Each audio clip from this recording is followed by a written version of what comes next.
Turn now to the chairman of the Republican National Committee, Reince Priebus. He's in Racine, Wisconsin this morning. Mr. Chairman, Paul Manafort says that Donald Trump wants to participate in the debates, but it doesn't sound like a full-blown commitment. Is there anything unfair about the way the debates are set up now at this moment? Well, we're going to be working with the commission, John, in what they're putting together. Certainly, we're not going to agree with anything that our nominee doesn't agree with, and it would be incumbent upon them to communicate with us and others about what they have in mind. But we're not going to be having debates on Saturday and Sunday nights, I don't believe. It's up to the nominee of both parties to make that decision, but certainly the RNC is going to be involved in supporting our nominee and his position on this. My personal view is that we need to maximize the audience, and that's going to be either a Tuesday, Wednesday, or Thursday night, and that's where we stand on the issue. These debates have been set for a long time. The independent commission that set them a long time ago. Why are we just now hearing about this from the RNC? Well, they didn't communicate to us, so no one from the commission's called me.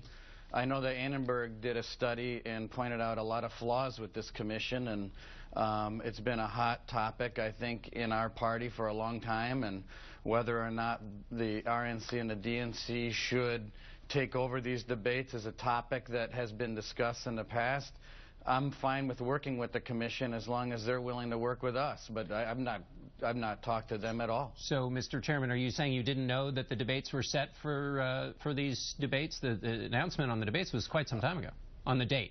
They can set whatever dates they want, but it's going to, I mean, I don't really care when they set their debates. When they communicate with the nominees and they have a contract put together and we choose the moderators and we choose the networks that are going to be in charge of these debates, that to me is the time when all of this gets set. I mean, if they have target dates, that's fine, but they haven't communicated any of those things with the people that actually have to work with the nominees and the networks and everyone else to put actually these things together. I see. And so there's one on a Sunday and one on a Monday night. You think that there's a problem with that because the audience will be too small because of the competition with football?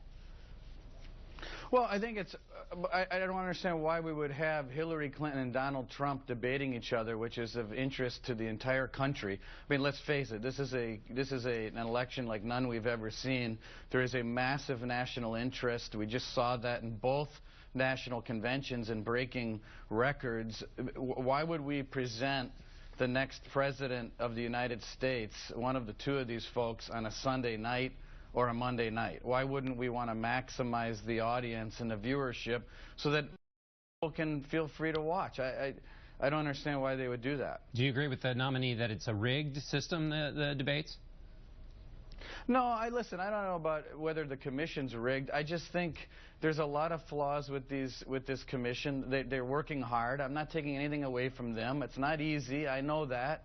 I've been through thick and thin with these debates, as everyone understands, but there's no reason why there wouldn't be a give and take. And by the way, I think there will be a give and take. And what we're saying is, you know, having a debate on a Sunday night or a Monday night is not the ideal time, and we should revisit it. Let me ask you about something else Mr. Trump said recently. He said he wouldn't meet with the conservative donors, the Koch brothers, because that would make him a quote-unquote puppet. But House Speaker Paul Ryan's meeting with them, Governor Scott Walker of Wisconsin's meeting with them, and Mike Pence has a strong relationship with the Koch brothers. So are they all puppets? Well, look, I didn't hear that quote. I'm not questioning your comments, but look, I've had a good relationship with Charles and David. I've had a good relationship with Americans for Prosperity. I've had a good relationship with many of the donors that help them. I think we're a big family, and I think that some of these bruises take time to heal. I think in the end we actually are going to be together at the table, working together once we get through this month and next month. I think in the end we're all going to come together, and I think some of these things are just a lot of bruises that take time to heal. On the broader question, though, Mr. Trump at almost every rally talks about those who receive money from special interests as being puppets of the donors. He's talked about himself playing that role as the puppet master when he's given money. A lot of Republicans receive money, as of course Democrats do. Hillary Clinton receives a lot of it. But are Republicans puppets because they receive money from special interests?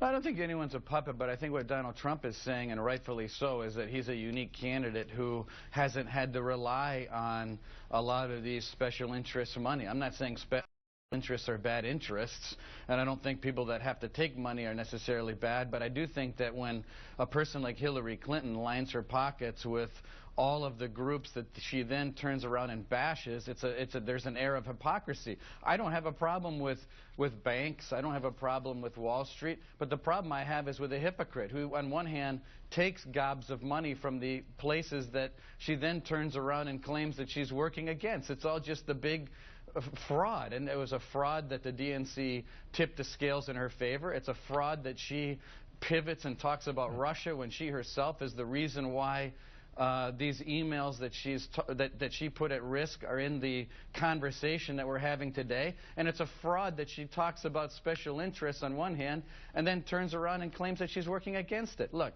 the whole Clinton campaign is a fantasy land. You saw that last week. Everything is great. It's all vanilla ice cream and cotton candy, nothing to see, no talk of ISIS. Everything's on the right track. Look, she has put us on a glide path which has created a situation that Americans are hurting in this country. We don't have an answer to ISIS across the ocean. And Donald Trump is talking about how we're going to get ourselves on track. And that's where we're at today. All right, Mr. Chairman, thanks so much for being with us. And we'll be back.